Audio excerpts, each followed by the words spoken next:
Hello everybody. Welcome to concept culture. ఈరోజు మీతో ఒక విషయం షేర్ చేసుకుంటా. కంపల్సరీ లాస్ట్ దాకా వినండి. యాక్చువల్లీ ఏమైందంటే నిన్న క్లయింట్ కోసం ఫ్యాబ్రిక్ సోర్సింగ్‌కని ఎళ్ళినా. అక్కడ ఒక షాప్ ఓనర్ నేను హానెస్ట్‌గా క్లయింట్‌కి అన్ని ప్రైజెస్ చెప్పడం విని ఒక స్టోరీ షేర్ చేసుకున్నారు. అది మీతో చెప్దాం అనుకుంటున్నా ఇప్పుడు. ఒక అమ్మాయి వచ్చేదంట ఆయన షాప్‌కి. ఇలానే కస్టమర్స్‌తో మాట్లాడుతూ ఉండేదంట. ఆయన ప్రైస్ ఒక 400-500 పర్ మీటర్ చెప్తే యూఎస్ క్లయింట్స్ అయితే డైరెక్ట్ 1800, 1900 పర్ మీటర్ చెప్తుండే అంట. అండ్ ఇండియా క్లయింట్స్ అయితే ఒక 900 అలా చెప్తుండే అంట. అంత చెప్పడం ఏంటి అని షాక్ అయినా నేను. సరే పోనీ తన ఎఫర్ట్స్‌కి ప్రైస్ పెంచి చెప్తుందేమో అనుకోవచ్చు. కానీ అసలైన మోసం ఏందంటే 7, 8 మీటర్స్ తీసుకుంటున్నా అని చెప్పి 4, 5 మీటర్స్ తీసుకునేదంట.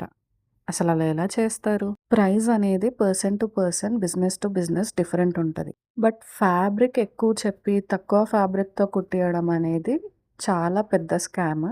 సో, మీరెప్పుడైనా కస్టమైజేషన్‌కి ఇచ్చే ముందు ఏ డిజైన్‌కి ఎంత ఫ్యాబ్రిక్ అవసరం ఉంటది అని చెప్పి కనుక్కొని ఆ తర్వాత వాళ్ళకి చెప్పండి. ఎందుకంటే మీకు తెలియకుండా వాళ్ళు ఎంత చెప్తే అంత అని చెప్పి నమ్మేశారనుకో అనవసరంగా మీకే లాస్. సో, ఎప్పుడైనా కస్టమైజేషన్‌కి ఇచ్చే ముందు మీరు చెప్పే మోడల్‌కి ఎంత ఫ్యాబ్రిక్ అవసరం అవుతది అని రీసెర్చ్ చేసి ఆ తర్వాత తీసుకోండి. నేను చెప్పేది మీకేమైనా హెల్ప్‌ఫుల్ అనిపిస్తే ఒక లైక్ చేయండి. మీకు ఇలాంటి ఇన్సిడెంట్ ఏదైనా జరిగితే కామెంట్ చేయండి. Thank you.